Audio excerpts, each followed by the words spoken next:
और चलिए आप जानते हैं राजकाज की बातें। प्रधानमंत्री नरेंद्र मोदी ने वरिष्ठ मंत्रियों के साथ बैठक की। संसद भवन परिसर में प्रधानमंत्री ने यह बैठक की है और संसद की रणनीति को लेकर पीएम मोदी की यह बैठक। अमित शाह, जेपी नड्डा, प्रहलाद जोशी बैठक में मौजूद रहे। नितिन गडकरी, पीयूष गोयल, सीतारमण भी बैठक में मौजूद रहे। राज्यसभा में पास होने के लिए 2 विधेयक लिस्टेड हैं।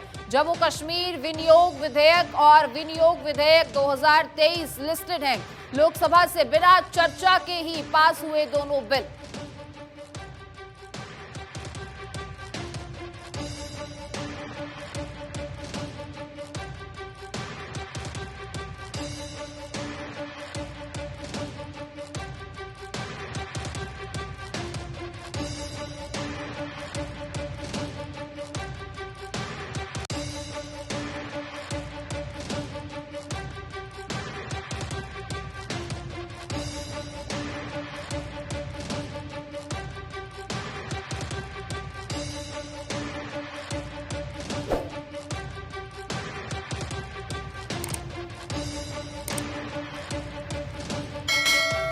निर्मला सीतारमण ने राज्यसभा में वित्त विधेयक 2023 पेश किया।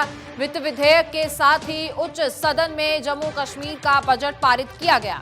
हंगामे और नारेबाजी के बीच 13 मिनट तक राज्यसभा की कार्यवाही चली और जम्मू कश्मीर के बजट और फाइनेंस बिल पर वोटिंग हुई। अब विपक्षी सांसदों ने अदानी के मुद्दे की जांच को लेकर हंगामा किया तो राज्यसभा में जम्मू कश्मीर बजट पास होने के बाद लोकसभा में भेज दिया गया।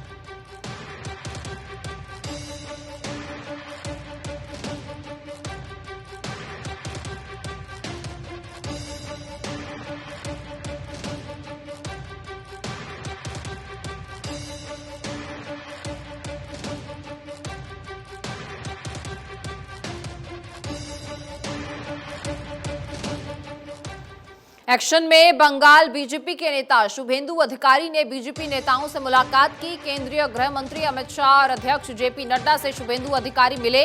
दोनों नेताओं से राज्य की स्थिति के बारे में बताया गया। शुभेंदु ने पार्टी के हालात से दोनों नेताओं को अवगत कराया। पार्टी नेतृत्व ने शुभेंदु को दिए कई दिशा निर्देश और उपराष्ट्रपति जगदीप धनखड़ से भी मिले शुभेंदु अधिकारी।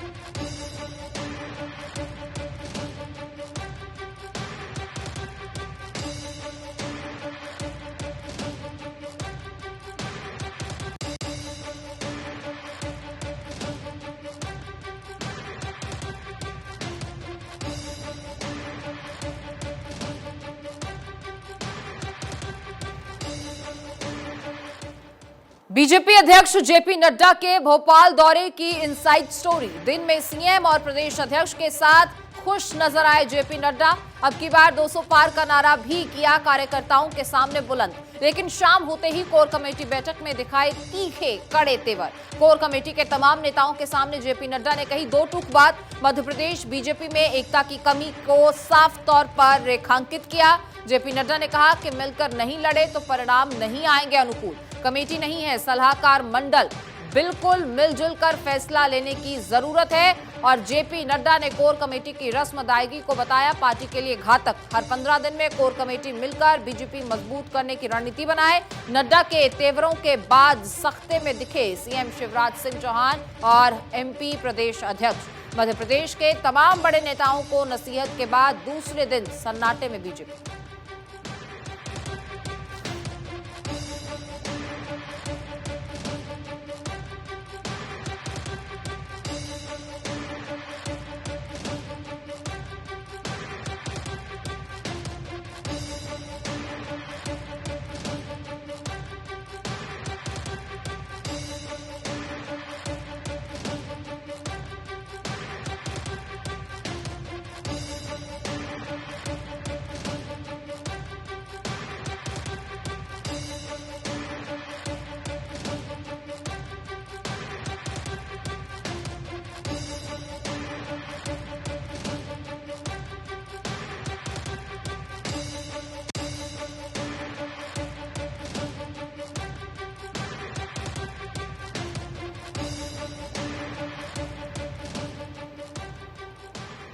राघव चड्ढा पर जगदीप धनखड़ ने चुटकी ली। आम आदमी पार्टी के सांसद राघव चड्ढा और एक्ट्रेस परिणीति चोपड़ा की तस्वीरें सोशल मीडिया पर वायरल हैं। दोनों की डेटिंग की अफवाहें सोशल मीडिया पर वायरल हैं और वायरल तस्वीरों पर उपराष्ट्रपति जगदीप धनखड़ ने मजा लिया। आप पहले से ही सोशल मीडिया पर खूब छाए हुए हैं, आपके लिए शांत रहने का दिन हो सकता है।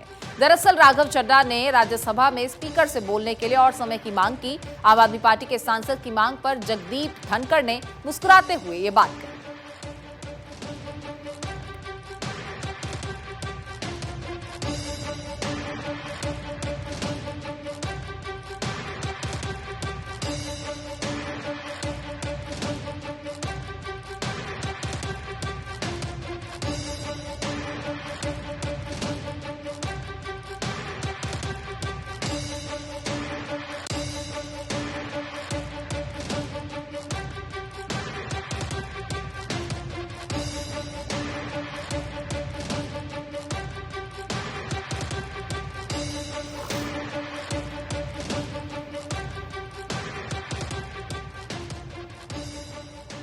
बीएस येदियुरप्पा के घर के बाहर भारी प्रदर्शन। शिमोगा में आरक्षण को लेकर भारी हंगामा और पत्थरबाजी। बंजारा समुदाय के सैकड़ों प्रदर्शनकारियों का हंगामा। आरक्षण पर कर्नाटक सरकार के हालिया फैसले का विरोध। बंजारा समुदाय का आरक्षण घटाए जाने का विरोध। प्रदर्शनकारियों ने सीएम बोम्मई के लिए पोस्टर भी जलाए। एजे सदाशिव पैनल आयोग की रिपोर्ट लागू करने की सिफारिश। कर्नाटक सरकार ने केंद्र सरकार को भेजी है रिपोर्ट। पुलिस ने किया प्रदर्शनकारियों पर लाठीचार्ज। प्रदर्शन के दौरान एक पुलिसकर्मी घायल। यहां एससी कोटे के लिए 17% आरक्षण में से 6% अनुसूचित जाति को, 5.5% अनुसूचित जाति राइट को, 4.5% छूट के लिए सिफारिश और 1% आरक्षण अन्य के लिए किए जाने की सिफारिश।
बंगाल में बीजेपी के समर्थन में क्यों आई Congress? No vote to Mamata, no vote to TMC का स्लोगन।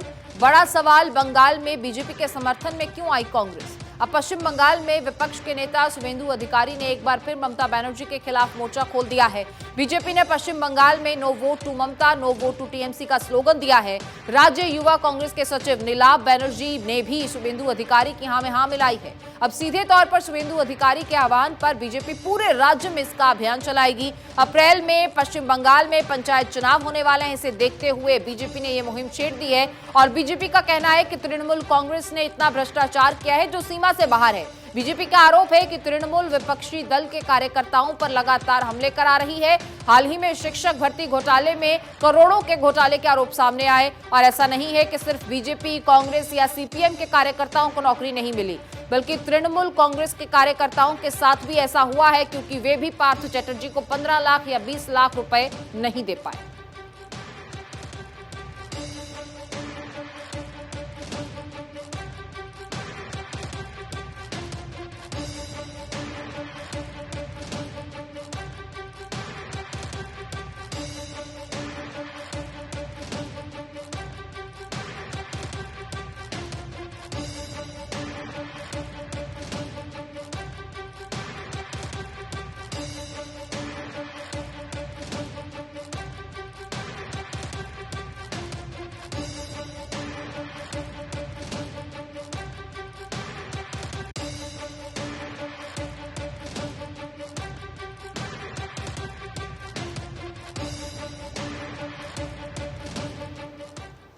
बीजेपी नेता प्रवीण कुमार मर्डर केस में एक्शन। कर्नाटक में एनआईए ने सील किया पीएफआई कार्यालय। बीजेपी नेता प्रवीण नेतारू की हत्या मामले में कार्रवाई और इसी ऑफिस में रची गई थी प्रवीण की हत्या की साजिश। आतंकी गतिविधियों में होता था दफ्तर का इस्तेमाल। इस मामले में 20 लोगों के खिलाफ एनआईए की चार्जशीट। 26 जुलाई 2022 को हुई थी प्रवीण नेतारू की हत्या।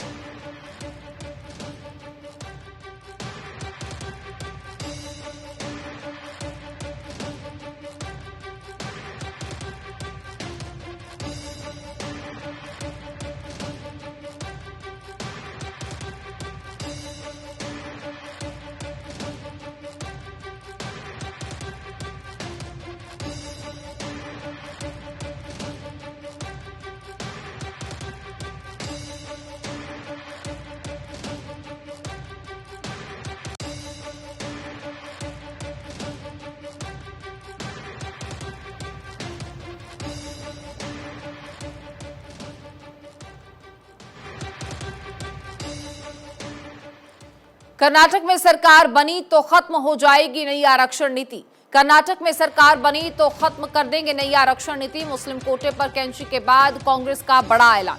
कर्नाटक विधानसभा चुनाव को लेकर बीजेपी के आरक्षण कार्ड पर कांग्रेस का पलटवार सामने आया है। ऐलान कांग्रेस ने किया कि अगर कर्नाटक में सरकार आई तो नई आरक्षण नीति खत्म की जाएगी। बीजेपी के आरक्षण में बदलाव वाले कदम को कांग्रेस ने ढकोसला करार दिया है। नई आरक्षण नीति से बीजेपी ने लिंगायत और वोकालिका समुदाय के वोटों को साधने की कोशिश की।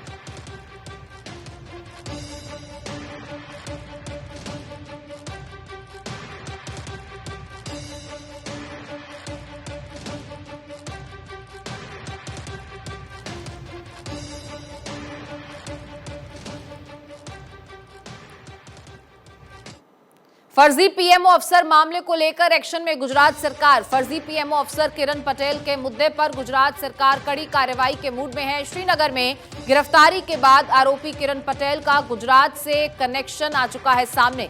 अब पटेल के साथ मिले पंड्या की सीएमओ से पहले ही हो चुकी है विदाई। इस पूरे मामले को लेकर कांग्रेस राज्यसभा सांसद शक्ति सिंह गोहिल ने खड़े किए थे सरकार पर सवाल और कांग्रेस के आरोप लगने के बाद से ही शुरू हो चुकी है कार्रवाई। और किरण पटेल के साथ श्रीनगर के होटल में मौजूद पंड्या के पिता की मुख्यमंत्री ऑफिस से छुट्टी हो गई है। आने वाले दिनों में गुजरात पुलिस भी किरण पटेल पर शिकंजा कस सकती है। तो वहीं किरण पटेल के साथ मिले अमित पंड्या और जय सीतापारा से श्रीनगर पुलिस पूछताछ करेगी। आने वाले कुछ ही दिनों में किरण पटेल समेत कुछ लोगों पर बड़े एक्शन सामने आ सकते हैं।